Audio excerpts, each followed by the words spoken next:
online.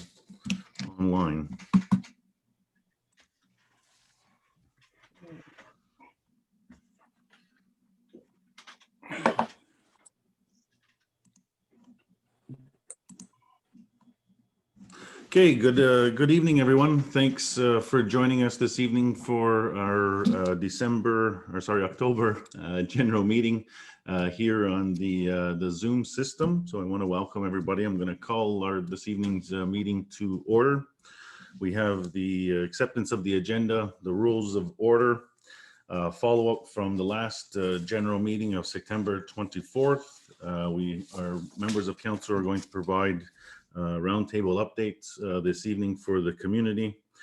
We have the acceptance of a petition in principle that we need to acknowledge for the record. There's a resolution that we will pass accepting the minutes from the last meeting.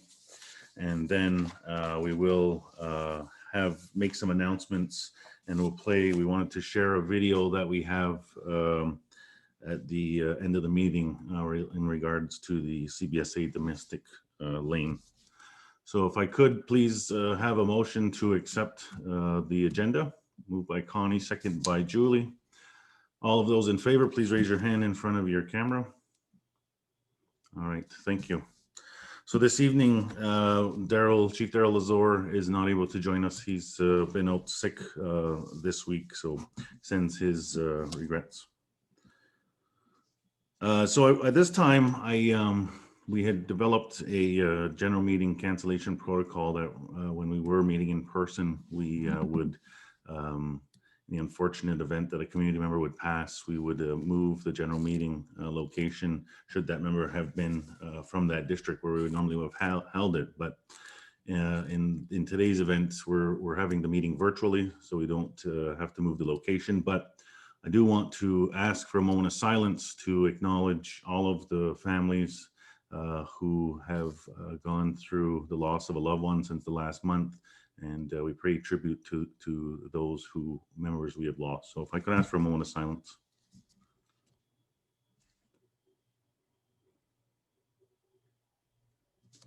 All right, thank you very much. So again, welcome to all of the community who's joining us this evening for our virtual general meeting. We're using the Zoom system.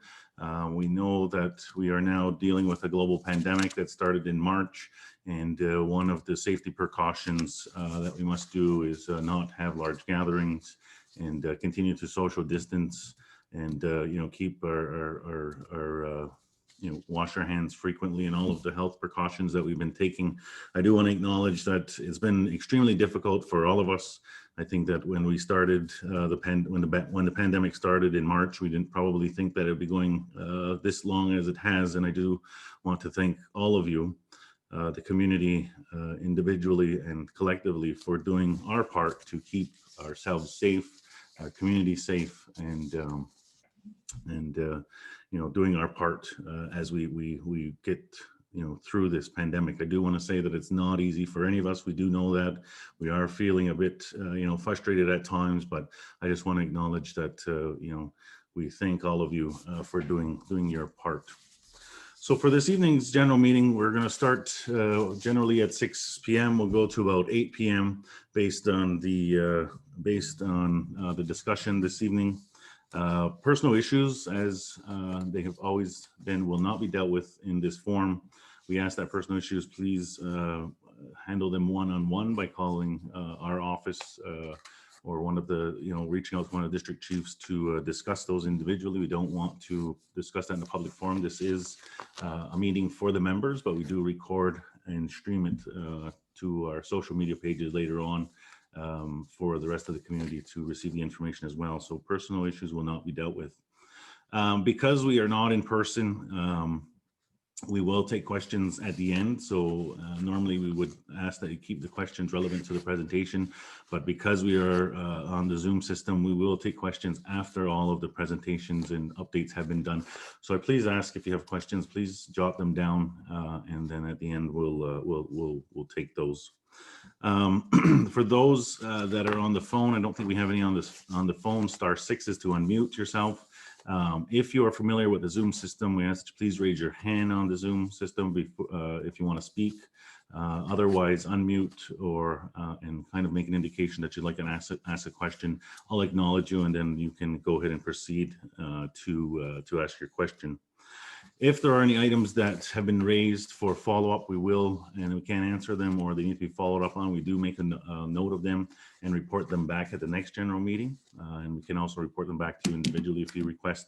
And so that is part of our regular process. We ask that that all conversations here this evening be respectful of one another, the community, and members of council. Sometimes we do deal with some things that are highly sensitive or emotional, but I need everybody to remain, please remain respectful of each other. If a member is not, we will ask them to leave the meeting if they are not being respectful during this meeting. So that is our rules of order for this evening's general meeting. Again, I want to welcome everybody to our October 29th general meeting here on the Zoom platform. We would normally go through follow-up items from the last general meeting, but at this time there are no follow-up items to report, so that is a standing item that is on there. If there are other items that needed to be reported on, we will report them again next month. So for this evening, those of you who are joining us may have or well received a few written reports in an email with the link for this evening's meeting. There was a few written reports that were provided, but for the most part, most members are going to provide either a PowerPoint presentation or an oral presentation to report to the community on some of the work in which they have been doing over the last little while. So I will start in a speaking order according to I'm just going to bring it up here really quickly. We do have the share. So I think members of council know this will be our speaking order. So I'll start to my left, which will go to Julie, and then over to April, and then Toby, and all the way around to the members. So that's the speaking order we'll use for this evening. That's the one we use at our council meeting as well. Again, for the community that has questions, we would normally take it at the time of the presentation, but please wait till the end, simply because of the virtual system. It's sometimes more difficult to manage, back and forth while we're on the Zoom platform. So I will turn it now over to Chief Julie, who I believe has a PowerPoint with other members, and I'll leave it to Shannon Roundtable, who is our technical support on tonight's meeting, to assist them. So go ahead, Julie. Good evening, everybody. So tonight I'm doing a PowerPoint with Vanessa, who's going to go first, Chief Vanessa Adams, and then April will go, and then I will follow up after that. So we're going to mess with Grand Chief's order tonight and mess him all up, and I'll let Vanessa start us off. Yeah. Thank you. Okay. Sorry, just trying to pull the correct PowerPoint up here.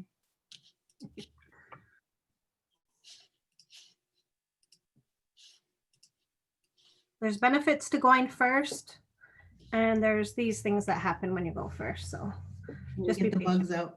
Well, I can start, and then when it comes up, we can continue. So DCSS portfolio. Ooh. We're going backwards. There we go. There we go. There we are. Okay, so our district chief update, like she said, we're all on here. So fuel applications will be done differently due to COVID-19, and the amounts have also been increased for this season only. The 2020-2021 Akwesasne Heating Assistance Program. Next slide, please. The Mohawk Council of Akwesasne would like to inform the community that the Akwesasne Heating Assistance Program will be once again offered for the upcoming 2020-2021 winter months. The eligibility, next slide. The eligibility application process now includes Akwesasne who are residing within the municipal boundary of Cornwall, Ontario, provided the applicant is a registered member of the Mohawk Council of Akwesasne under the membership code. The application process is open to Akwesasne who reside under the jurisdiction of the Mohawk Council of Akwesasne, one per household. Applications from last year are now being taken over the phone Due to COVID-19 pandemic, you do not have to fill out an application again this year if you applied last year. Someone from Community Support Program will be in touch with you soon. And the application verification from last year are now being confirmed over the phone if you are using the same provider or if you are changing to a new provider. Next slide.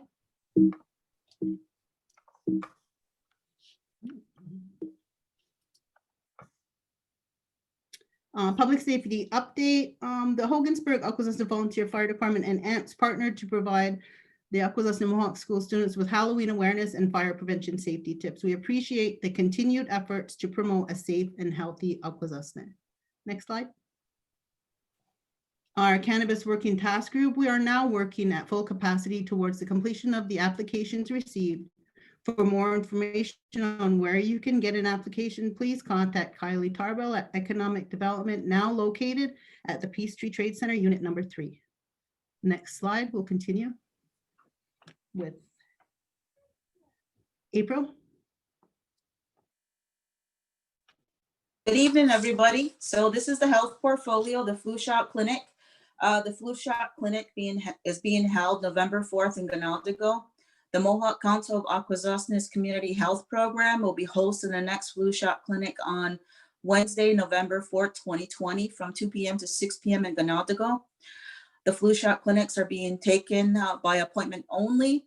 To make an appointment, please contact the Community Health at 613-575-2341, extension 3220. Our mobile testing COVID-19 has had a site relocation. And so with that, we'd like to remind the community that their COVID-19 testing site has been relocated to the 3rd Street in Kentenhkó, St. Regis, which is the old Arrow building that was located to our old Mohawk government building, the GL area. The mobile testing unit will be stored for the fall and winter months. We anticipate reactivating the mobile unit in the spring of 2021. The mobile testing unit, if you have any questions about COVID-19 and testing, please call the MCA Community Health Program at 613-575-2341, extension 3220. And please remember to make appointments for dental, optometry, or any other medical checkup follow-ups, including blood work. In case the second wave of COVID-19 causes delays or closures, please call your provider and assist with their elders when making appointments as necessary. And I do want to add just a little bit to the health update. So far with COVID testing, we had 737 tests that have been completed up to October 23rd. The Department of Health continues to monitor COVID activity and with outside agencies. Department of Health is essential, and health services are available to community members. And we have rostering of patients by medical providers has been going on. So Dr. Horn did a presentation on the rostering of patients. It was on Seskehkó. Department of Health wishes to reassure the community that there is enough PPE sufficient and to decrease the spread of COVID. Also, the Akwesasne ambulance and medical transportation are following guidelines to ensure safety procedures are being met. And also Akwesasne ambulance would like to thank the Community Settlement Trust for their donation. Also, this is for the community. Department of Health asks outpatients being served to be truthful when asked screening questions by home care staff. And Department of Health is using a harm reduction approach by taking a, sorry, lost the rest of my page. But anyway, that's some of the updates. And I feel like I'm missing one more, but I'll probably hit me at the end of the meeting. That's it. Thank you, Julie. We're going to you. So good evening again. One of my portfolios is Ambi. So I just wanted to go through a few announcements. Ambi had a parent meeting last night that was again on our Zoom system. It was from what I could tell, it was well attended. And one of the important notes that that was taken away from that is that if your child is about the opting in to the hybrid model, because right now our students are either at home doing remote learning, or they're at home 2 days and in school 2 days. And if for any reason you're looking to get your children into the schools instead of doing the full-time remote learning, then you need to have those applications done, or you need to fill out a form and have that submitted to the school by November 20th at noon. And the reason for this is because it's going to take some time if we have a rise in children that are going to go from the online learning to doing the half and half when it comes to students. The teacher-student ratio, they're trying really hard to make sure that they have that ratio stays low to keep our children safe. The other thing that I wanted to mention from last night's meeting was also that it was announced for the food services program for November and December.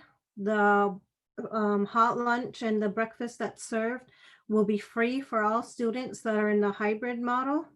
And this is due in part by some monies that was given to, or not given, but was supplied to Ambi through the COVID relief.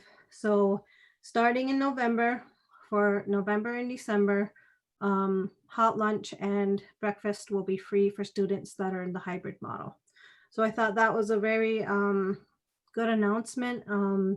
And of course that it will resume again in January. If you've paid your bill and you're thinking, oh my gosh, you can defer that money to January, or you can ask for a reimbursement, and you would get a hold of Luella Lazor at Ambi. And the other thing was the Board of Education continues to meet. I think it's the second Wednesday of every month.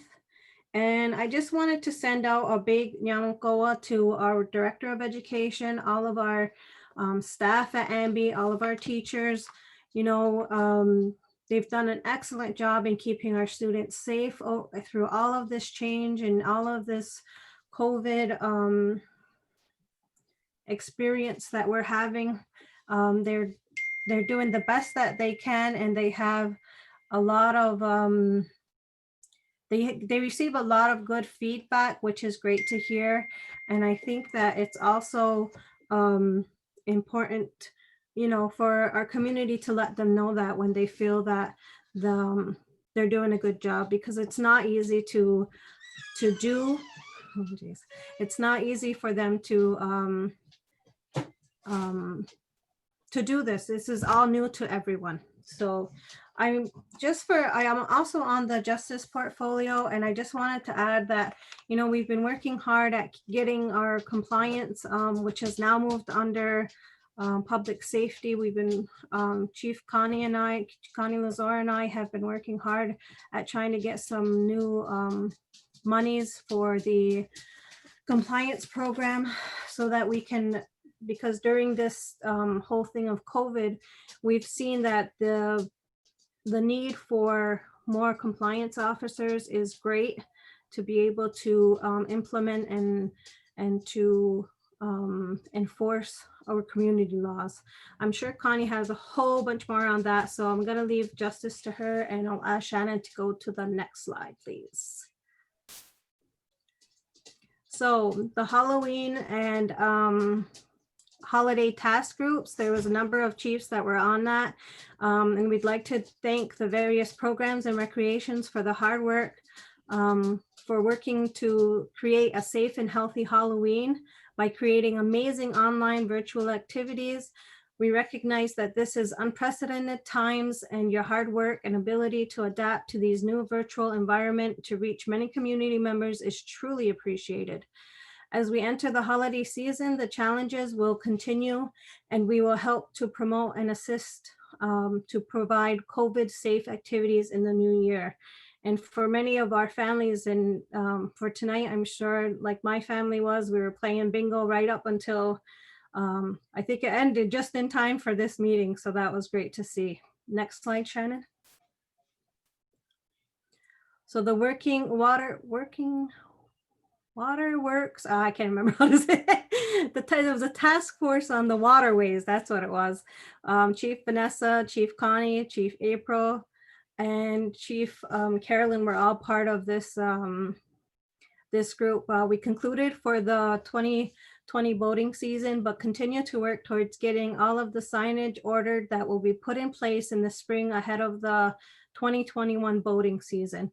We also appreciate the community assistance with additional signage. So we've noticed that, you know, some community member took the initiative and put up their own signs, and that was very much appreciated to get the message out to non-community members. Yeah. Next slide, please. COVID care packages. So we have a working group. Again, it's Chief Vanessa, myself, Chief Connie, Chief Dooley, Chief Carolyn, and Chief April, and we're working on ways to provide our community members with valuable resources and information related to COVID-19. The health and wellness in a package will that will be delivered in the coming weeks. There's no need to register for these packages. We will bring it to you.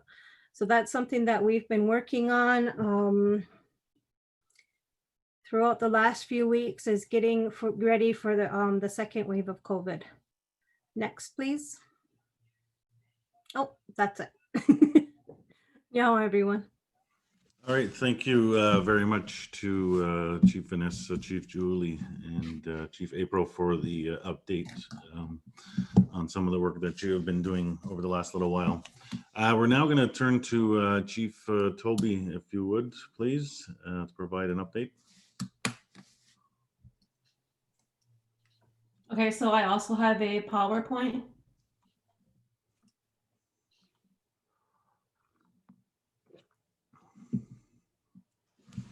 You can go to the next slide. So I'll just be briefly going through my monthly updates since we kind of shut down back in February, our last general meeting. I will just be doing brief highlights, and then I will be providing this in a document to be put in Ungwadaga as well. So back in March, I attended the National Aboriginal Trust Officers Association. They have a women's symposium, Indigenous Women's Symposium every year. I attended this year, was their second one. I was a participant on 2 panels, and as well, I worked with the organization to get some sponsored registration for Akwesasne women to attend. As well, we did put forward some names of our community members to be part of the conference as well. Then on March 16th, we evacuated our state of emergency, which resulted in our Emergency Operations Center opening. And then next slide. Most of March, April, and May was spent mainly manning the EOC and then working with the different departments in my portfolios and requested. We worked a lot with economic development and food distribution and garden boxes, as well as health with our various communications. And as well, I sat on a couple of external conference calls just to get the information and pass along to relevant departments. Next slide, please. So in June, towards the end of June, early July, we ended the EOC. We put it down to a stand down kind of mode, and we resumed our, well, as close to normal operations as can be. We actually started our council meetings back up in May. So in June, though, the MCA Green Team kind of got reactivated. We utilized our Facebook group messenger and got some activities and ideas going. We had the roadside cleanup. We also planted some fruit trees in partnership with ACFS. As part of that economic development, we kind of discussed a little bit bigger issues on food sovereignty and maybe looking at that as a bigger picture, also in helping to prepare for second wave and should this continue. As well, I was also asked to sit on a meeting for the Indigenous Women's Advisory Council. It was an introductory meeting. I was not very impressed with their process, so I let my expectations be known, which resulted in myself and the IFN Health Director having a call with the Assistant Deputy Minister, Michael Reed. And because of that call, we actually got a IFN specific meeting where our technicians in our communities were able to voice their concerns directly, as opposed to trying to funnel it through with 250 other groups. Next slide, please. In July, our environment portfolio kind of resumed and picked back up. We have a new administrative structure and organizational structure that we kind of had to figure out how we were going to work within. We began our regular calls with the SRMT leadership, our weekly COVID calls, and as well our health portfolio calls resumed. We had our first general meeting. I was also appointed as the Ontario delegate to the First Nations Information Governance Center, their board of directors. This is a result of my role with Chiefs of Ontario as the co-chair for the Ontario Chiefs Committee on Health. Environment resumed we were invited to start attending the area of concern meetings with SRMT in New York State. So we sat in on a few of those already. And throughout all this, I've been assisting community members with inquiries, issues, things like that. Can we go to the next slide, please?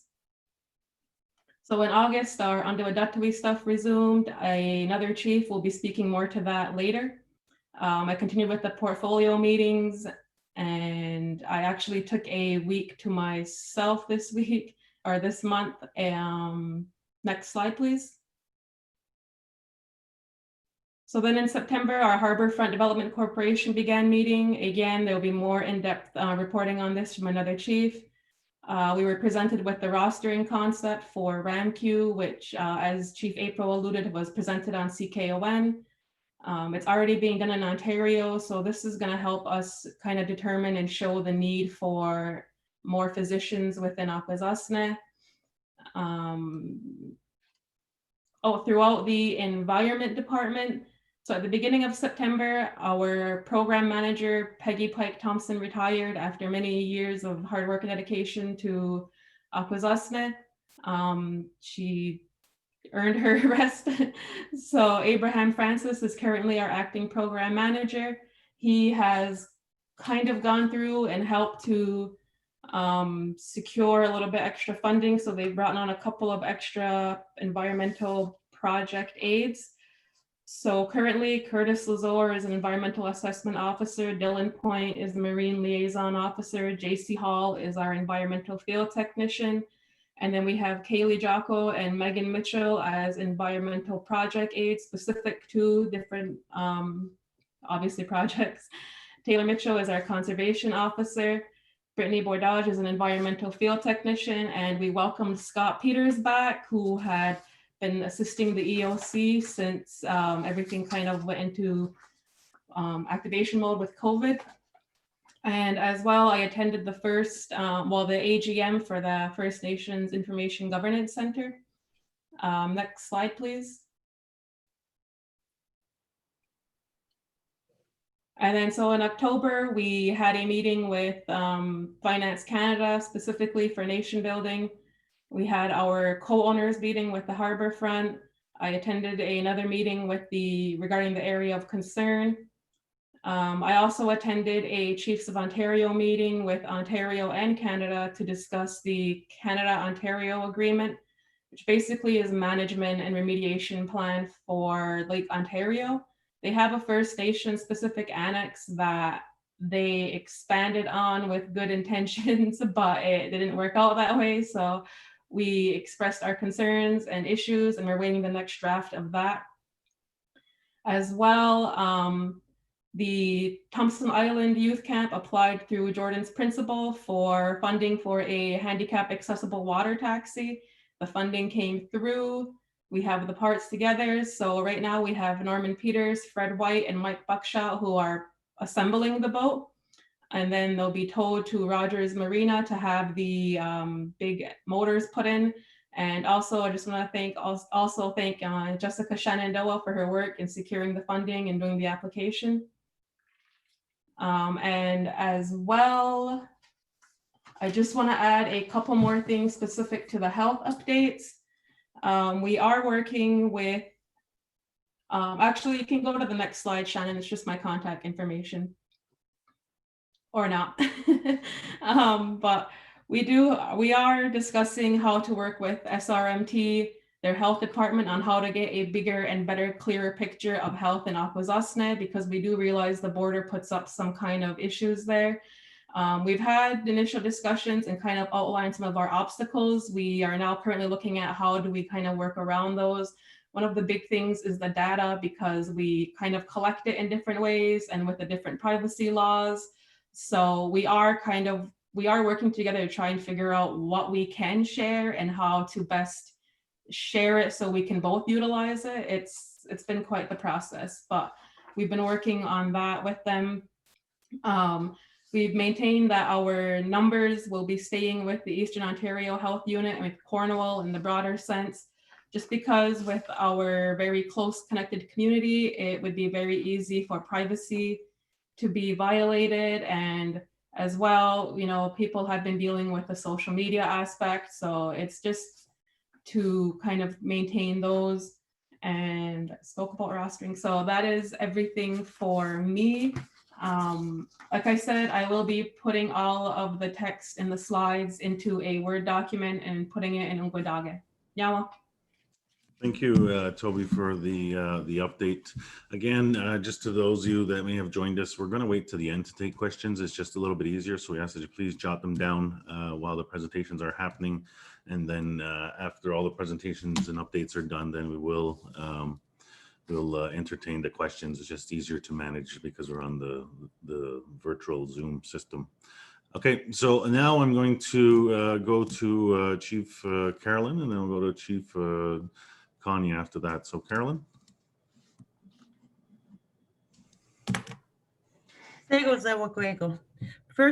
Firstly, I'd like to acknowledge all of our essential workers in the community that continue to work throughout our state of emergency and ensuring that our community continues to function. Our essential workers, those that not only keep our buildings sanitized and clean, but also those that work in our offices, those attending to patients in the homes, our MCA healthcare workers, administration, teachers, bus drivers, and everyone in between. Those that continue to do their jobs, we thank you. Without you, our community would have been brought to our knees during this pandemic. Our Akwesasne once again pulled together and supported each other. I want to say Kentenhkó to everyone, and although we still have some trying times ahead, we're all in this together and we will get through this. From March until June 2020, I worked with Council and our Emergency Operations Center to get as much information on COVID and ensure our community remained as safe as possible. Since July, when we moved out of the EOC Operations Center, I continued to work at home during the week and go into the office on Thursdays with my colleague, Chief Connie. The portfolios I currently carry are Department of Community Social Services and Education. We welcome Karen Hill from Six Nations as the new DCSS Director. We've met several times with Ms. Hill in portfolio meetings, and she will be an asset to DCSS with her experience and education in the social work field. Ambi has done a phenomenal job in working to ensure that our education system continues and that everyone is safe while attending school. This has not been an easy task, as Chief Julie duly noted in her presentation.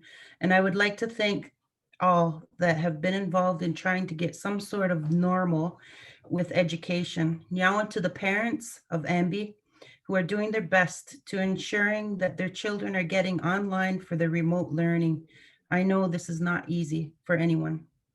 I'm reporting on September and October, as I've already reported March to August previously. The work group committees that I participate in is governance committee. That's the first one. The governance committee is working on an organizational review of governance and management processes. We've completed the fundamentals of good governance for elected leaders and preparing for presentation to the whole council. This document will serve as a more succinct orientation booklet for elected chiefs. Cannabis Review Working Group. We continue with application reviews, recommendations for council for licenses of successful applicants. We are currently looking at the cannabis law development. Akwesasne Waterways Working Task Group. This was established in this summer due to the complaints and concerns with increased usage of our waterways. Chief Julie, I believe, reported on the no wake zone signs that were put up along the Sny Channel to help slow down the marine traffic. Brochures and signs, etc., were ordered, and a video was produced with communications unit, which showcased our waterways safety issues for our swimmers and kayakers, etc. I participate with the CBSA Community Relations Working Circle. The main purpose of this working circle is to improve the relationship through communication and community relations. CBSA Domestic Lane Working Circle is another one that I participate with. The goal of this working circle is to explore options of a domestic lane and other possible solutions to improve the efficiency at the Cornwall Port of Entry, reducing processing times, delays, and frustration by travelers and border services officers, providing clarification of the threshold question. Threshold question came into effect on October 19th, and the domestic lane pilot project will begin on November 3rd. First Nations Women's Caucus. This caucus provides a collective voice in developing a strategy that supports a community-based approach to ending violence against First Nations women and girls. Boards, committees, and commissions working group. We are reviewing all Mohawk Council boards, committees, and commissions to review their efficiencies and make recommendations to council as necessary. Special Needs Working Group. This is an ongoing project working towards filling the gaps of families and of individuals with special needs in the community. COVID Second Wave Committee, compiling information that would be useful in homes within the community in preparation of the second wave. Information will be packed in bags to be delivered within the community in November. Nyawa, and stay safe. All right, thank you, Carolyn, for the updates on some of the work that you have been doing. Again, those of you who may have questions, we will take them at the end after all the presentations and updates have been provided. Next, we're going to go to Chief Connie Lazor, please. Good evening, everyone. Thank you for joining us tonight. I don't know what I've left to report. All my committees have all been reported on. So I'm going to try to limit it to not being repetitive in those areas. But I will start with from March to June. As mentioned before, that was council's focus was COVID-19 and getting everything in gear to ensure that our safety's health, our community's health and safety needs were being met during this time. From when the EOC was scaled back, council had agreed that we would take those shifts and move them to our offices.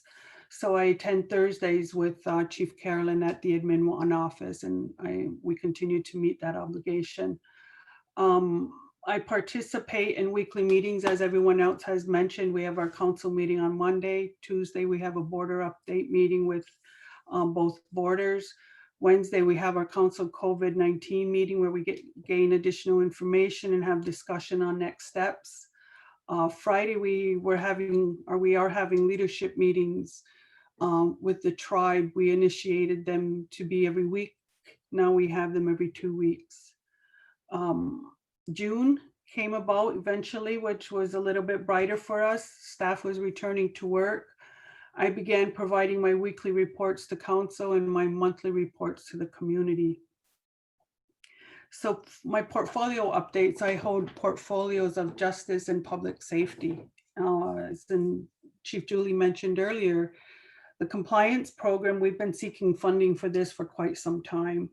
This morning, Chief Julie, Grand Chief, and I had another conference call with Minister Blair of Public Safety Canada, and we talked about our proposal. We talked about potential funding sources. We talked about next steps on moving forward to gain funding for this much needed program. We will be looking at avenues in Quebec and Ontario and federal to see what we can come up with to create some funding for this. The Akwesasne court funding, we reach out to Minister of Justice and Attorney General of Canada, Minister Lametti. We look to gain funding from his department for our court. Our court has been unfunded for as long as it's existed. So we're looking for funding and we'll continue to look for funding. The administration of justice is the court jurisdiction. We began meetings to discuss the next steps. This has been ongoing for, I want to say 3-4 years now. We started the first phase of trying to get Quebec and Ontario and the feds in one room to start discussing the jurisdiction of our court. We continue that work. Law development process, like everything else, it slowed down. And like everything else, it's difficult to get it back on track. We are working to get at least 4 laws completed by the end of the fiscal year. So Chief Julie and I have been working with the Director of Justice and what that would look like and how we can obtain that. Chief Julie and I have attended monthly portfolio meetings with our Director of Justice. We work to stay in the political realm of our meetings. Public safety, I've been working with Grand Chief and the Executive Director along with Leslie Papineau of the Department of Infrastructure and Housing with members of the Hogansburg Akwesasne Volunteer Fire Department Station number 3 due to the fact that their building needs replacement. They've taken the initiative to begin the work on designing a building to meet their needs and future needs. With that, we talked about feasibility study. Grand Chief coordinate a meeting with Indigenous Services Canada to better explain their processes and the needs. So we've been pulling that together. They've done a great deal of work in moving this forward. I've been meeting with, having discussion with Norman King from Akwesasne Mohawk Police Services. Last winter, we had started discussion with regards to a neighborhood watch program.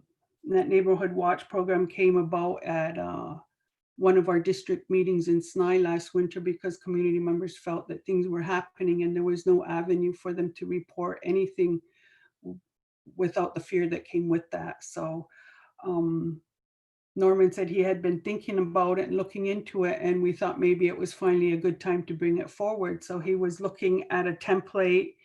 We wanted to have the community involved in it, create what it would look like, talk about a logo for it, talk about changing the name from Neighborhood Watch to something that worked better for us.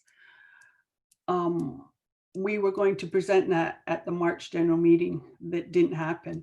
So we're working on it again. We're preparing to have it presented in November's general meeting, but we'll wait to see what our agenda looks like, but we're looking to do that. Community policing session that I attended, the second one. First one, I believe was in August. The second was in September.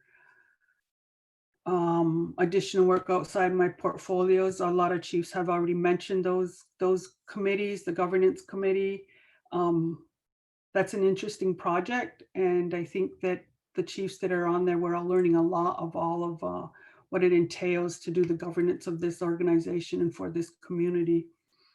The Finance Committee, I sit on that committee with Chief Julie and Chief Edward. We only just began having our meetings again in September. And when we began meeting in September, we started to implement the procedures and processes from the fiscal administration law, our financial administration law. So we're slowly moving into incorporating that into our meetings and following it.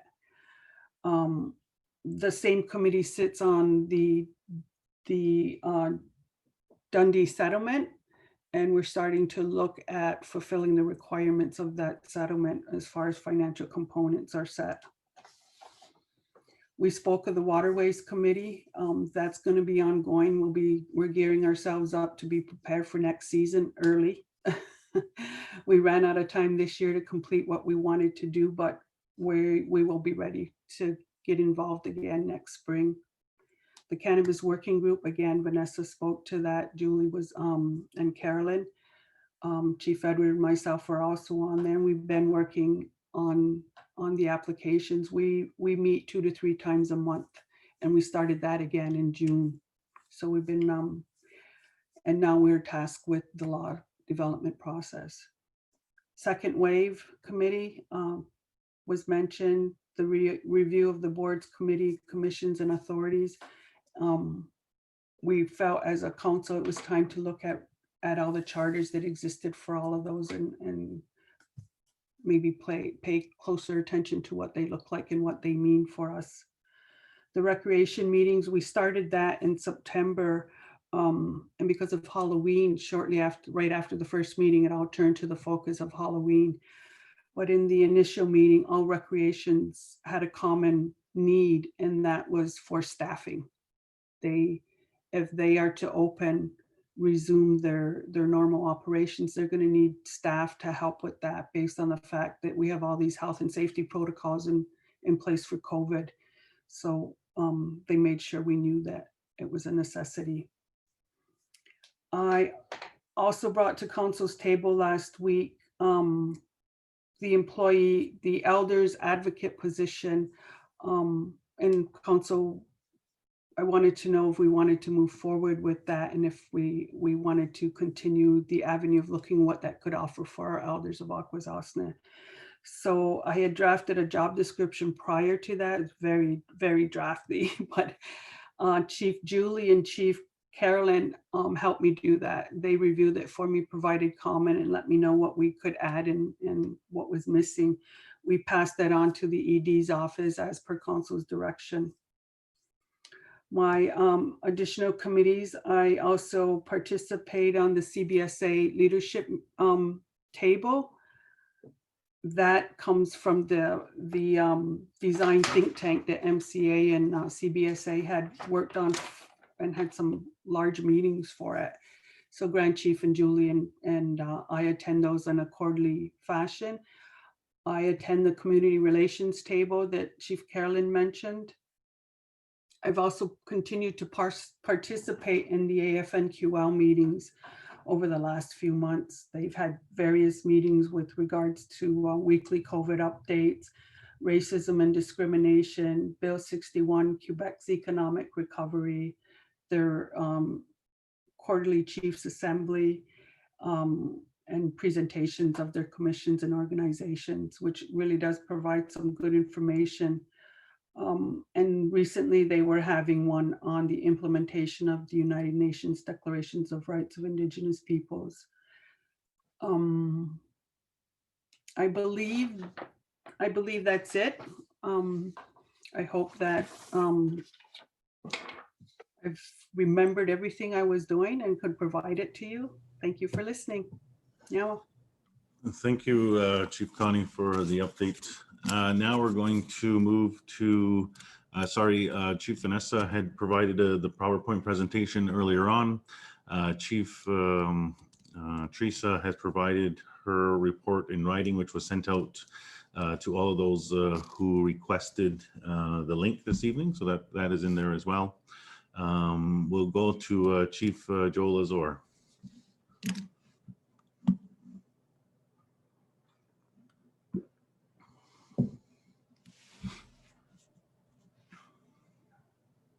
Seskehkó. Seskehkó, tokai no halatus. Sumaji, wizauji kachai. Agadi stone ko aktalak tinatoi ingway don hike. Just let me translate that. Greet everybody that come to the fire, the meeting today.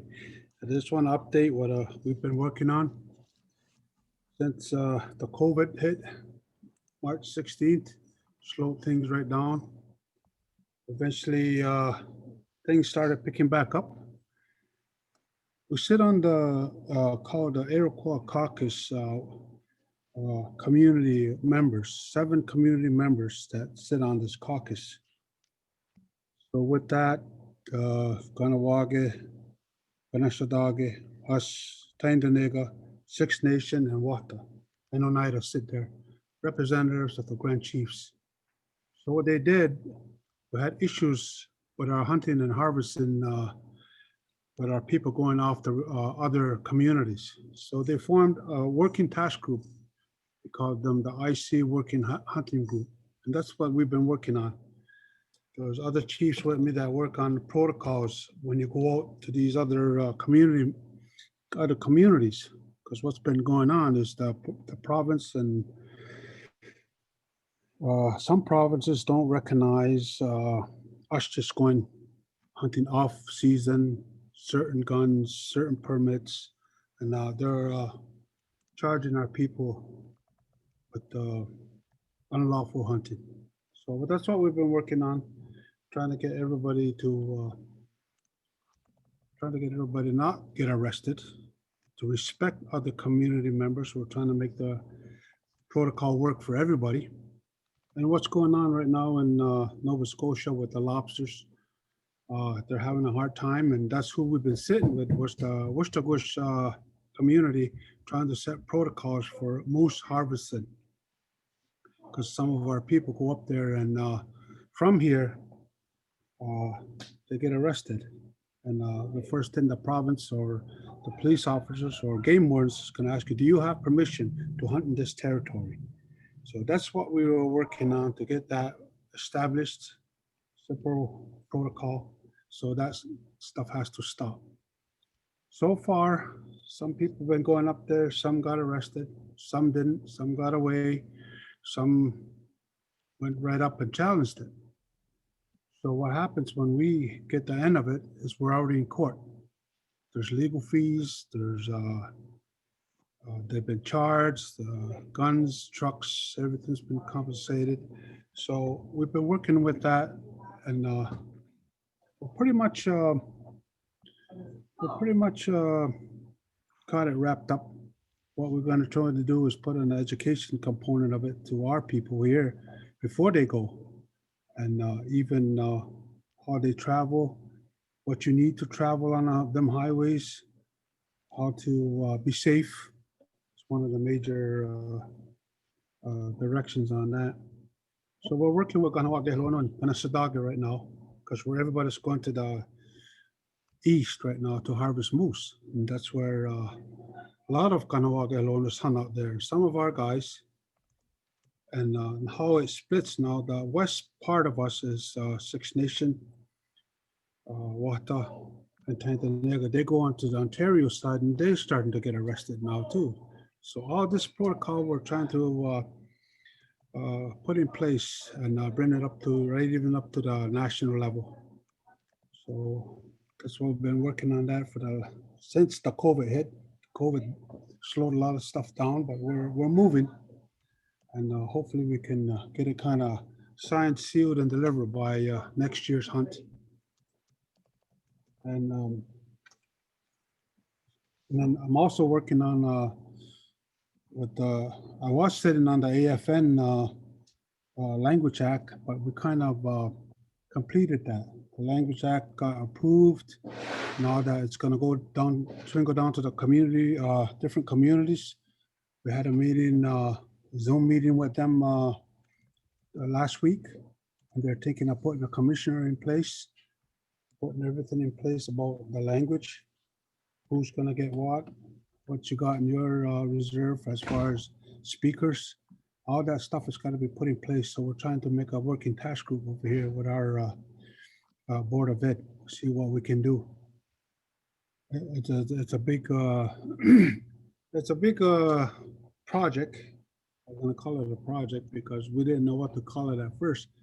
But they want to put a commissioner in place. They want to put people up front that can handle this kind of work. We don't want to get it and set up for failure. Language is very important. I've been working on it. Me and Bill Sunday worked on it for 4 years prior to it got done, and it got accepted, and it went to Parliament. It went through the 3 readings, and everything's set to go. But now the next phase is us to put our working groups together and start working on how we bring the language back. So that was quite the task. We have working groups here that we're trying to address, put everything in place. And still working on the roads department around here, trying to finalize Wade Memorial. I think as of, this week or even next week, they're trying to pave it depending on the rain. They're trying to even patch up the parts where they dug up some culverts during the summer and trying to pave that up. So that's where we're, and along with that is we're right there with the portfolio trying to lobby for money for them bridges, the building bridges, the one at Wade Memorial and the one at Sugar Bush. They're kind of in very rough shape. The one on Hamilton Island got reinforced, but that's only good for a certain time. We're trying to design to get that one going. So and a lot of roads is still got to be brought up to speed. A lot of patchwork is happening, but we're working with our department to get the 3 parties back to the table. We have Quebec, Ontario, and the feds on there now. So we're trying to work that going. We have a working task group on that. Along with the lighting, we're working with the lighting to put more lights up. Different districts all need lights. We got repairs here in Quebec. Canada go here, and we're trying to put more lights up to have a more safe place to live in. And with our, I got a report on our water plants. They call them the SCADA system. That's what controls the whole water plant. They were upgraded, the one in Ganoga and the one in Ganadago. And that's pretty well completed. And one more for the sewer. The sewer got upgraded in Snai. That's completed. Lazores was a part of that, along with ASCO construction. So pretty much done with the sewer and the one in Snai. And we still have another project with environment, with the floodplains, got the ditching, getting all the water moving around. We're trying to, because a lot of our lands, our private lands are flooded. We can't even build on it. And when we try to put some hydro poles up, Hydro-Quebec won't acknowledge that because they're saying they're in the floodlands. So we're trying to get some paperwork on what they're saying classifies it being a floodland to them. But we're waiting for that kind of information to come back for us, because there's some homes that went ahead and built their homes, and it was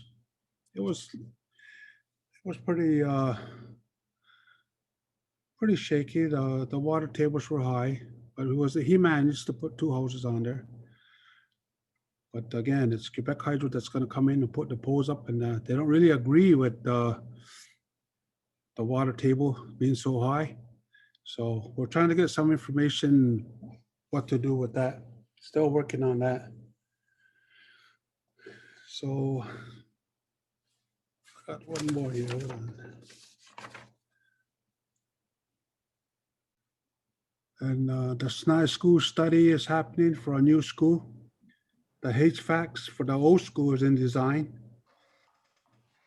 And the demo for the admin number 2 in Ganadago They got a local contractor in there setting up, and the demo didn't start yet, but it's gonna start pretty soon. Community members, we had a Zoom meeting with the community members, and they're concerned about the asbestos, concerned about it traveling into the air. So they're putting stuff together on that so that don't happen. And another project is the Snai Fire Hall.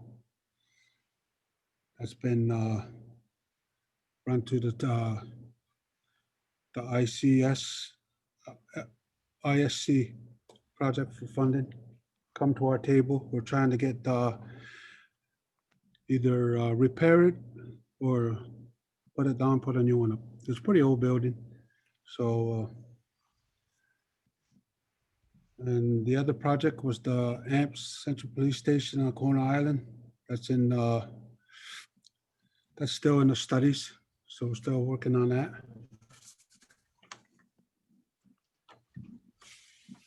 So, oh, and one more project where we, with our new director for environment come in, and the question on the last general meeting was about the hardening of the shorelines. That's been happening for a while. He's going to try and put some stuff together and put education out there and communicate with the people to let them know what's happening and to see which way we're going to go now, because people are still want to use their waterfronts, their riverfronts, you know, because when I come on council at the time, there were a lot of stuff that was being thrown in the river. There was cars, there was fridges, stoves, and hopefully that kind of stopped now. But he's going to try and put stuff together so we can, I guess, educate the people and let them know what's going on with our shorelines, even about the fish habitat that we're ruining. So this is where we're working together with our new director, Abram Francis, and he's well on board of it. So with that, I'll close up my comments. Okay, Yanko. No, Joe. My apologies, Teresa, I think there was something you wanted to add. I know that you had submitted the written report, but I'll turn to you for a few moments. Okay, good evening. Okay, I just have an update. As of today, we've received an email of a concerned community member inquiring about the Admin 2 demo. Mobilization is taking place, plywood fences going around the project. They're on site now doing cleanup. Nothing on the exterior walls will be touched until November 16th for abatement. All the work will continue with a minimal dust as possible. First day when asbestos abatement is scheduled, homeowners can meet with WSP Air Monitor Tech off-site to discuss their concerns. A date will be provided in advance, and the project will run from mid-December to January 10th. Thank you. That's it. Thank you, Teresa, for that additional information. We're going to now go to Chief Tim Thompson, who is joining us from downtown Muppet Land, looks like it. Good evening, everyone, and welcome to the general meeting. Let me first acknowledge my DCSS portfolio chiefs, Vanessa Adams and Carolyn Francis, who've reported on a lot of the DCSS, so I won't be repeating any of that. March to June, COVID, we were all at the EOC doing our part there, trying to hold up the fort there and keep our community moving. I also sit on the COVID second wave committee, and they've touched on that also. And we also have the Christmas dinner committee, and we will be going ahead with that at this time anyways, looking at a drive-by takeout. And in the coming weeks, we'll have more information with that. I continue to work with the Independent First Nations, IFN, and with KU on getting updates in regards to what's going on out there also.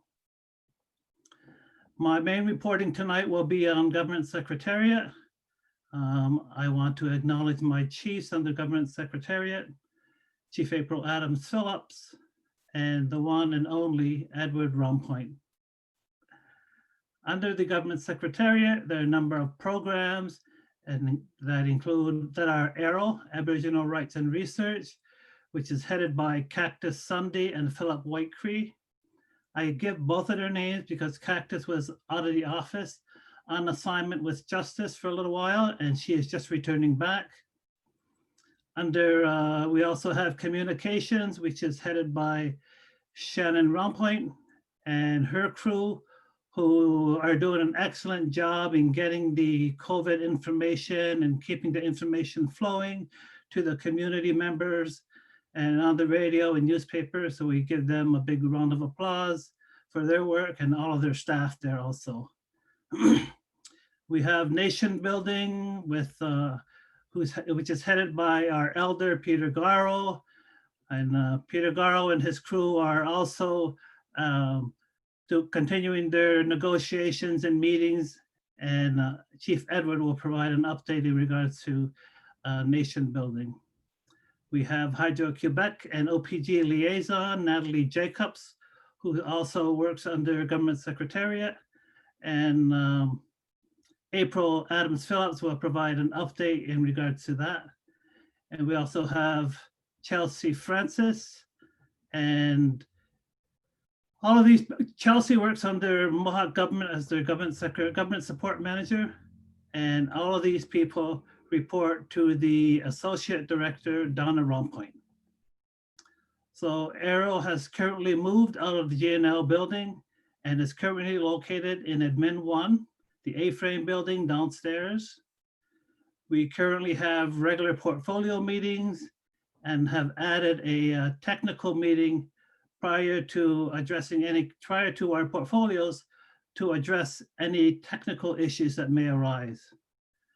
With that, I will go into my Aboriginal Rights and Research update, and April and Edward will present their report following mine. So as of October 14th, the following community update is for members of the Mohawk Council, Mohawks of Akwesasne, and only, and not for public or media consumption. The following is without prejudice to any and all past, current, and future claims of the Mohawks of Akwesasne. At this time, the Aboriginal Rights and Research Office is operating under COVID restrictions, and resources are available but limited. So land claims is their primary focus at this time. We have the Jagatstizile Dundee settlement. The settlement has been executed. The documents have been signed. As of March, the monies have been received in Mohawk Council. The monies cannot be used for any purpose until community consultation and one or more entities are authorized to manage and use the funds as per the settlement agreement, section 3.4. And Chief Connie talked about that with regards to the finance committee doing their part in that area. Community consultation for the settlement benefits has yet to be determined, but are being contemplated as per the settlement agreement under section 3.4 of the agreement. We also have the Seaway legal proceedings. There was a settlement offer that was received in December 2017. The Seaway settlement agreement negotiations are ongoing, and a draft copy of the settlement has been initialed by parties and will be shared to the community when final details are agreed upon. Educational material will be circulated and explain the details of the referendum process and the proposed settlement. The community referendum, the final Seaway claims settlement agreement, will be shared with community, and referendum to be held with the community to voice their acceptance or rejection of the proposal as per the settlement referendum regulations. We also have a New York State claim. This is a joint claim against New York State in collaboration with the St. Regis Mohawk Tribal Council and the Mohawk Nation Council of Chiefs. The St. Regis Mohawk Tribe has been leading the discussions with New York State. claims and research. They are slowly resuming research and follow up with several potential land claim files relevant to the Mohawks of Akwesasne. We also have in additions to reserved, resuming the work group tables. Block 1 lands, the package is with the minister at this time, waiting for approval to transfer the lands. We have the OPG Islands Working Group table that is resuming work next month also. We have the Cairn Island. We have a proposed agreement between the Mohawks of Akwesasne and South Glengarry and Parks Canada, and maintain a working group table to resuming work there also. We have education resuming but limited with regards to CBSA cultural sensitivity training. Resources are being reviewed and updated. We also have a request from South Glengarry for some cultural sensitivity programming being planned for this month also. We have the technical support being resumed also, but in a limited process. And that is in regards to the Indian Day School, as council did put out a notice that we will help out, but in limited process. For the most part though, you will be needing to call Gowlings at 1-844-539-3815 and have direct communications regarding individual claims up there. Deadline for claim submission is again July 2022. Any future workshops and resources are being contemplated and with COVID restrictions are lifted, and we will announce those when it's appropriate. On the Wadatowi Nation building, again, Chief Rumpoint will present on that.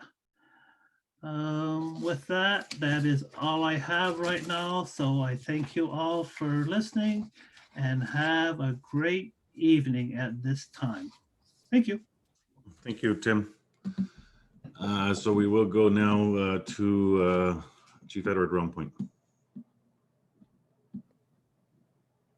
Thank you. Good evening, everyone. Just to provide a quick update on the portfolios that I've been involved with, and as you've already heard previously from many of the other chiefs that have contributed updates on them as well.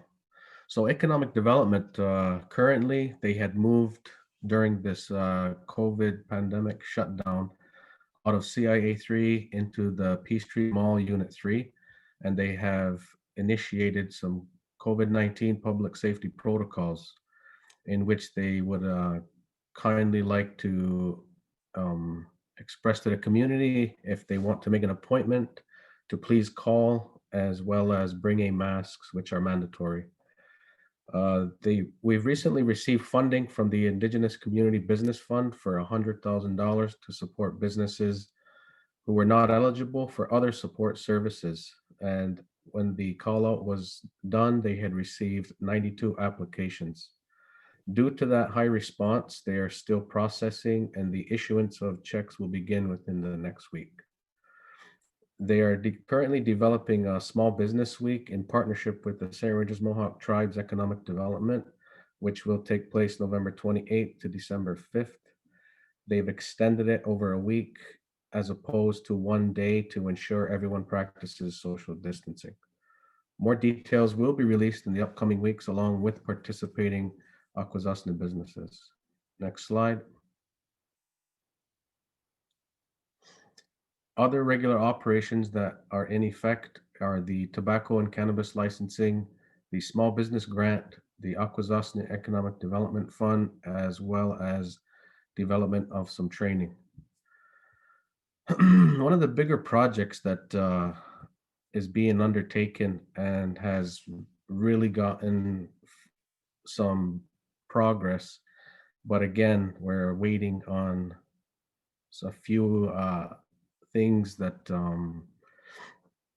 are kind of holding the project, which is when the application and the information was submitted to the FedDev program, they had to conduct an audit in which to go through the different sections of the application to confirm everything, as well as ensure the funding that was allotted to the project is within the scope of work.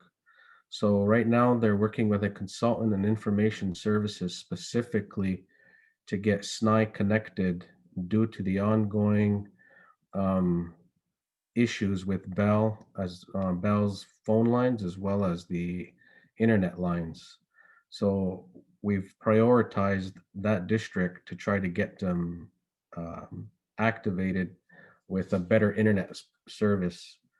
And right now they're identifying some budget costs as well as timelines that are unknown due to the additional information that's needed to get to be acquired. We're expecting delays due to pandemic and in the sense of getting deliveries of material. And we're also exploring alternative resources to ensure we can supplement materials. And most importantly, we're looking to explore options, how we can get SNI lit up with internet. Next slide, please. Okay, Untitled Nation Building, as stated earlier by Chief Dooley. These are the quick bullet points that identify what the current standings are, and I'll provide an update on in more detail. So I first want to acknowledge Chief Toby Mitchell, Chief Vince Thompson, and Chief Teresa Jacobs for being a part of the nation building and process, as well as the negotiations that's taking place. So nation building has been busy working on the Untitled self-government agreement. A presentation was done to council so that council can provide clarity on a few items. We're looking to have something in the near future to bring to the community for review. New dates have been issued for negotiation sessions, as well as legal technical review and internal review. In August, portfolio chiefs were engaged with nation building again to prepare for self-government negotiations with Canada, scheduled for September 29th and October 1st. For the past 3 months, nation building held 6 internal legal technical review meetings with Mohawk Council Legal Counsel, Assistant Executive Director, and staff. 6 legal technical review meetings with Justice Canada Legal Counsel, MCA Legal Counsel, Assistant Executive Director, and staff. 2 legal technical review plus meetings with Canada reps, MCA portfolio chiefs, MCA Legal Counsel, MCA Assistant Executive Director, and staff. 3 negotiation prep sessions with MCA negotiation team. 1 main table self-government negotiation session with Canada's negotiation team on September 29th. 1 main table self-government negotiation session with Canada negotiation team, Finance Canada reps, and our negotiations team on October 1st. During this pandemic, the internal legal technical review and the legal technical review sessions were required to systematically go over the Untitled self-government agreement for technical and grammatical errors and consistency. As a result of this legal review, both major and minor subject matters were identified that required political action for the major subject matters and further clarification and options for the minor subject matters to be negotiated in the agreement. Major subject matters are as follows. 1, tax exemption, Article 87 of Indian Act. 2, no expropriation clause. 3, Canada's addition to reserves policy. And 4, border issues. Minor subject matters will be discussed and hopefully resolved through the legal technical review plus sessions and future main table government negotiation sessions.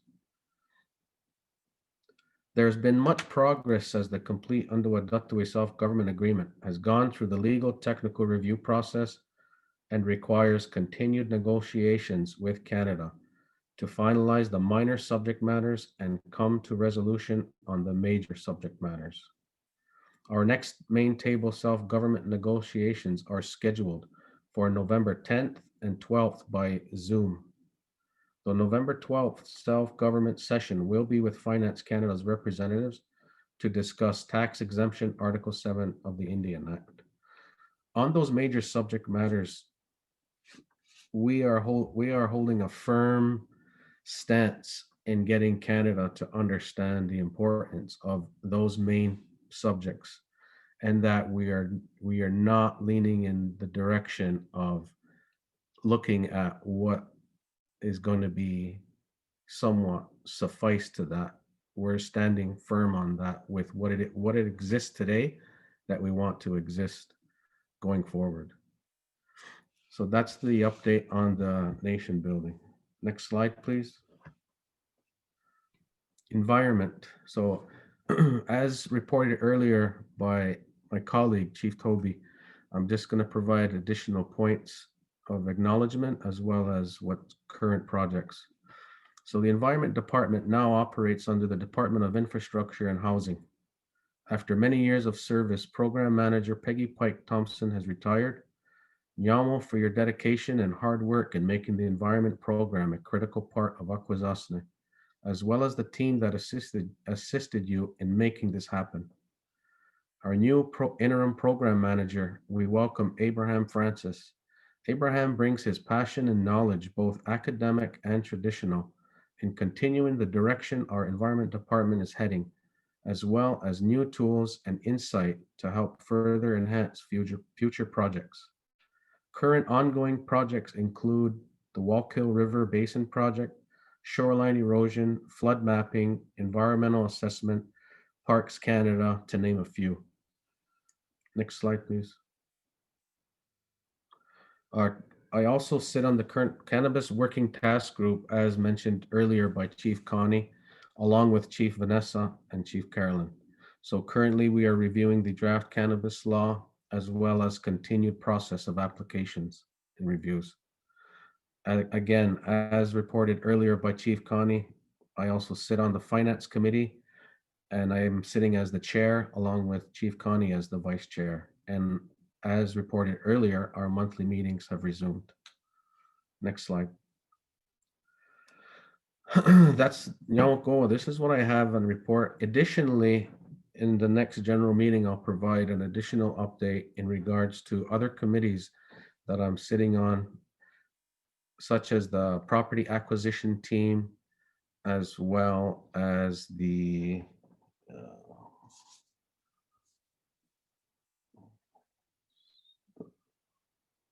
port divestiture that was mentioned earlier. So, Kentenhkó. Thank you, Chief Edward, for that update. Chief Vince, is there anything that you wanted to add? I know that we had distributed your report in writing with the email that went out for the link. I'll turn to you now. You'll just have to unmute.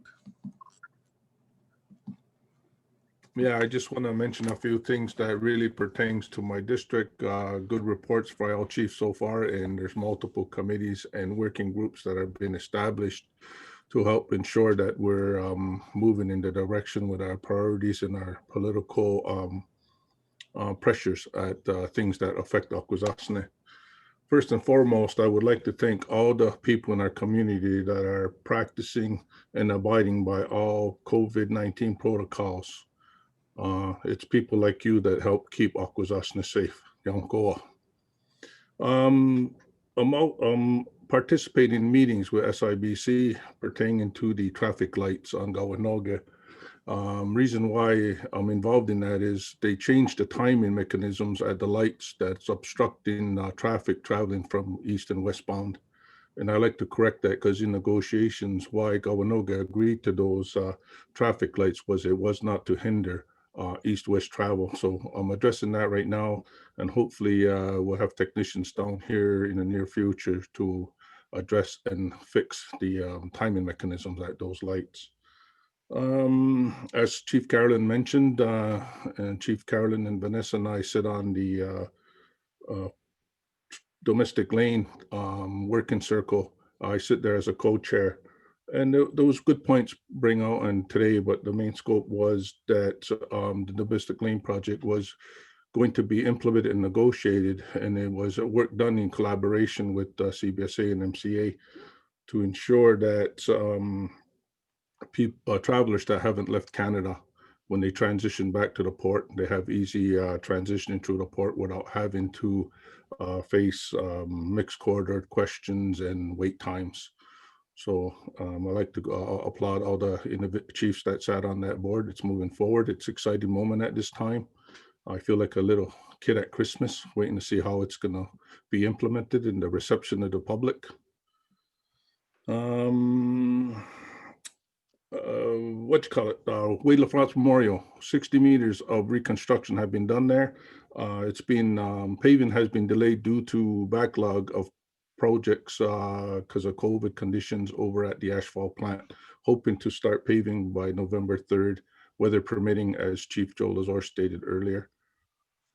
I'd like to compliment Chief Teresa Jacobs on the additional air monitoring that's going to happen at the demolition. She also sits on the DTS portfolio, DIH portfolio. Also working with SIBC to address the toll situation for our construction companies with wide load restrictions. Certain local contractors are being charged high amounts of toll due to the fact that some of their oversized equipment are 2 inches beyond the wide load restriction. So I'm trying to get that amended so that our local contractors can move their oversized equipment around freely without having to be subjected to extra cost and toll fees.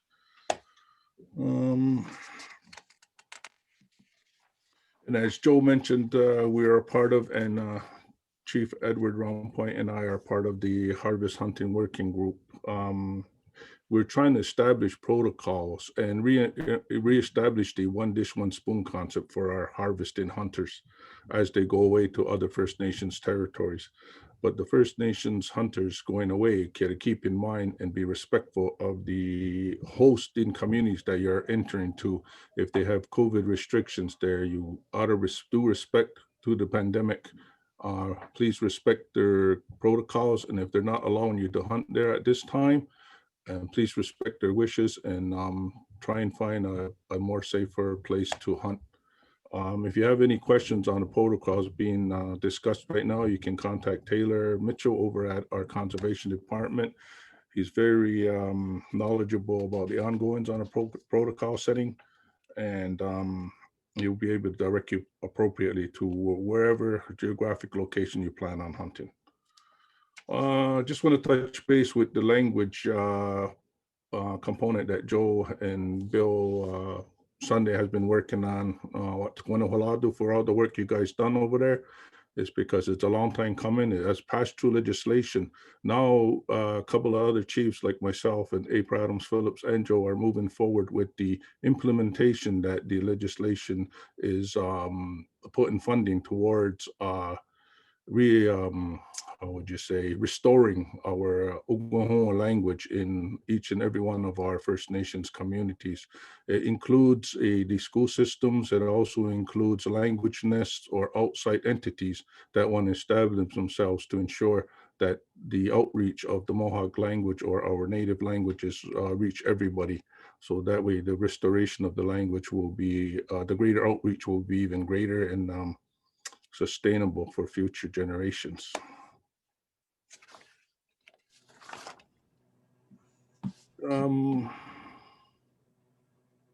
Just most recently, I attended the Chiefs of Ontario's Housing Committee.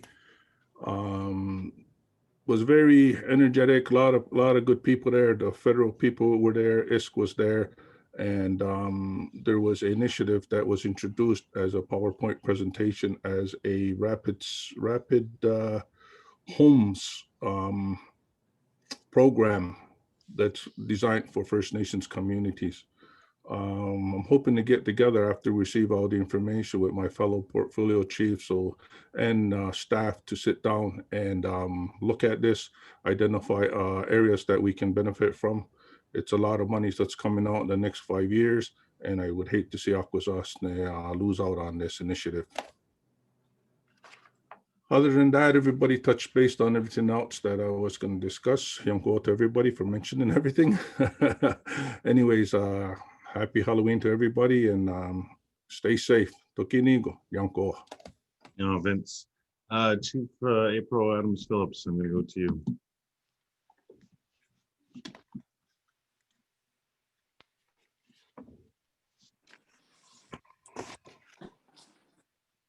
Okay, so this is a carryover from Chief Tim Thompson and Chief Edwards' presentation or report on government secretariat. So I'm going to report on the liaison officer position, which Natalie Jacobs currently holds. And we're going to go over a report drawn up by her. And this is in regards to, so the Quebec portion. So our longtime friend, Pascal Perron, who has been at the Drooler site at St. Anisette for many years, has retired. And we gave him recognition, and we gave him a quilt, which was created by Judico, I believe, and nice words were said by our chief, Tim Dooley Thompson. And our longtime friend has now moved on to relax now. And so she also puts in here, she's shared information for Quebec Call for Projects on Aboriginal Culture Development, and with past information from 2019. Also, she does follow-ups with our Kevin Coughlin, who works for Quebec. Also, we have a cultural agreement working group, which includes myself, Natalie Jacobs, Chelsea Francis, Kevin Coughlin, Mark Foisey, and I feel like I'm missing somebody. And sometimes Joe Lazor, Chief Joe Lazor. And from my past reporting, we discussed doing an exchange program through our cultural agreement with the students from Akwesasne and from Dundee. And what ended up happening, well, COVID hit, and so we're looking at taking the exchange money project and funding traveling murals that were created back in 2017, 2018 with our former chief, Karen Loren. We were presented at the table with Alan Bozar, a presentation on a basket making film, and he was looking for a letter of support, which was granted, and a letter of support was sent from our council. Elaine is also working on this project for elders storytelling, both on Dundee portion and Akwesasne portion. As you remember, back in February, we had a setup at the Winter Carnival to recruit elders on their stories with Quebec. And unfortunately, things happened. COVID hit, and we went up to a standstill. And he, just to do something, he provided us a quick edit on what the film would look like. And that was exciting, but now we need the stories to be told, right? At the request of Grand Chief and Council, a call was made to Mark Foisey to discuss the issues of Quebec not recognizing Akwesasne status cards.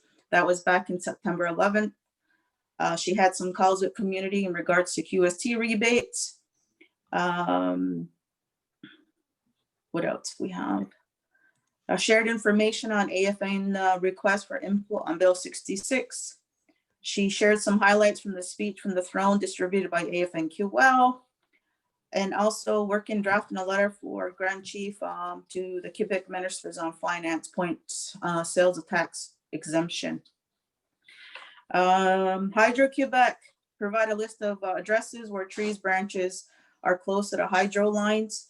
And we did a call with, and that's another thing, that information was shared on the website, their phone number. If you have an issue with any trees, limbs, or even growth, that you have a number to call, and you can inform Hydro-Quebec yourself, or you can send information out to Natalie Jacobs, or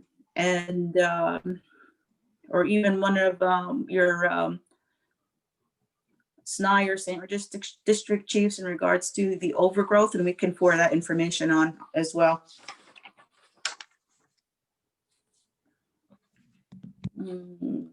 Okay, I'm going to share just briefly on OPG. We invited Kylie Tarbell to come into our Ontario Power Generations meeting.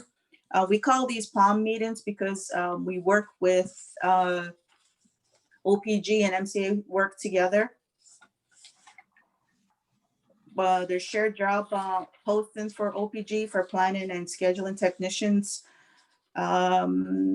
We have a partnership. We have been having a great working partnership these last few years. Shared info on reconciliation, climate change planning event. Working on terms of reference and Indigenous Opportunity Network that was shared with Dan Garrow. And they provide funding, or they donate monies to the 2019 shoreline cleanup, also to the 2018 and 2019 powwow, and follow up with corporate citizenship to approve projects.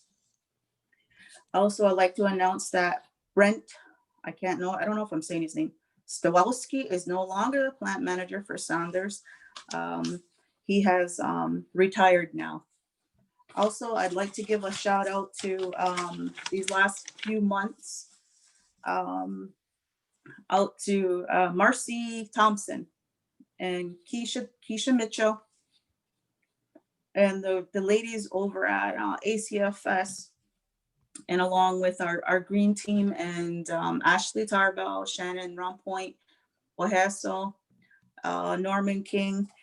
And we did a lot of work with the green team this past year, especially Jessica Shenandoah and her group of students. And we've planted many fruit trees in the two recreations, Yakisotas and the homemakers in Snai. And there's going to be future tree planting next year through Marcy Thompson. She's hopefully she starts preparing that proposed planting of fruit trees for the schools. Also, we did the green team giveaway back in May and June due to the fact that we couldn't do the roadside cleanup. So we did an alternative community cleanup. You sent in your pictures and we looked at it, and you drew your name out of a hat or whatever. And that went over very well. And I'd like to thank the community and everybody that's been working hard to prevent COVID. And, you know, I know it's a stressful time, and it takes hard work and dedication to keep our community safe. And I'd like to thank you for that. Yeah. Okay, thank you, April, for the additional information on the number of files that you're working on. So at this time, I would like to, we're 20 minutes to 8, so we're going to go till about 8 o'clock. I'd like to open the floor up for any questions from members of council based on what the reports that have been provided today. So you can unmute yourself and ask your question, or raise your hand and we'll acknowledge you, and then you can ask your question.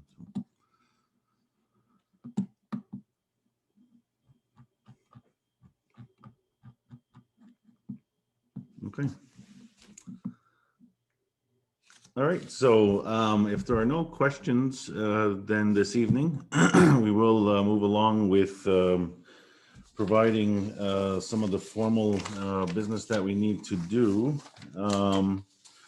There was a petition that was received by council last month, and the petition is asking for council to make a statement. We did release a press release in relation to that that petition being received. Today, I want to acknowledge officially on the record that we're going to receive it in principle at this meeting. Normally, we would take the petition physically at a general meeting, but because we aren't holding any in-person sessions. We're going to acknowledge it for the record here that it's being received and it will be processed. We will provide an update to the community on the petition itself and any actions, if any actions, that will be taken by council based on what the report is, the report that's received from the Chief Electoral Officer who will verify signatures. So I do have a resolution, and then there is a video that we want to show to the community as well. So I just want to read this resolution for the record, and I will have to have a mover and seconder. So it's to accept and approve the attached general meeting minutes of October 29th, 2020. If I could have a mover for that. Moved by Julie, second by Vanessa.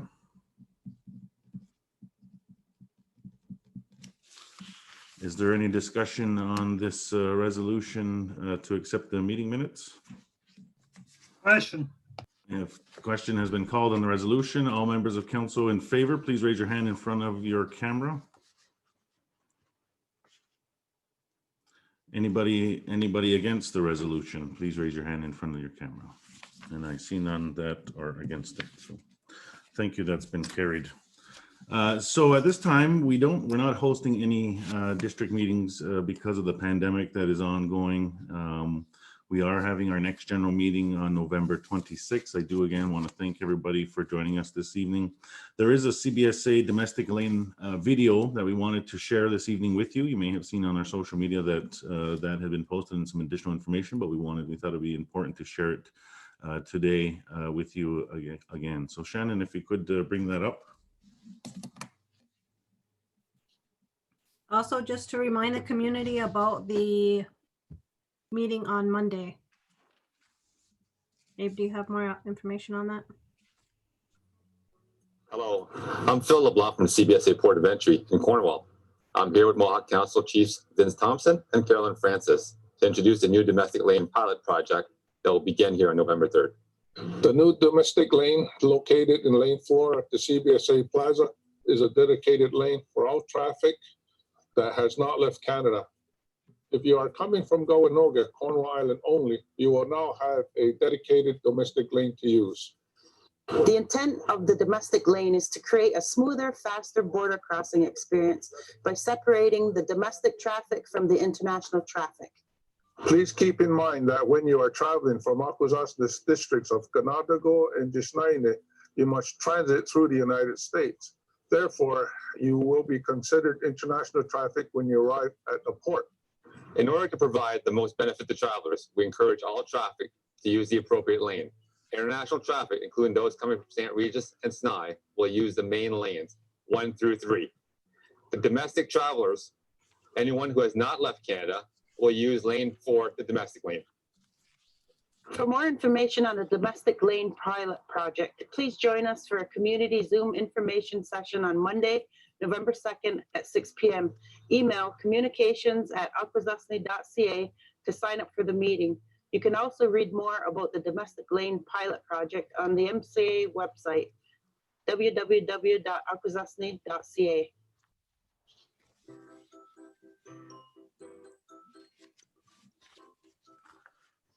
Thank you very much for sharing that, Shannon, with us this evening. Again, the more information can be found on our website.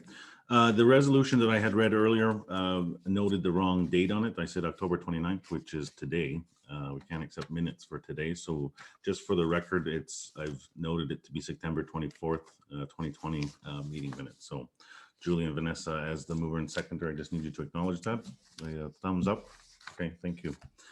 All right, ladies and gentlemen, this now brings us to the end of our meeting this evening. I do want to thank all of you for joining us, and thank the members of council for sharing the updates on the important work that we have been doing together as a council over the last several months.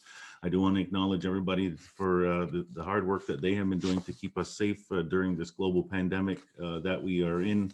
Unfortunately having to deal with as a community. So please remain vigilant on our actions, embrace all of the health and safety precautions and measures that are being recommended, and stay safe. And we will see you in about a month's time on November 26th for our next general meeting. So have a great evening. Could I have a motion to adjourn, please? Moved by Teresa, second by Tim. Good night, everybody.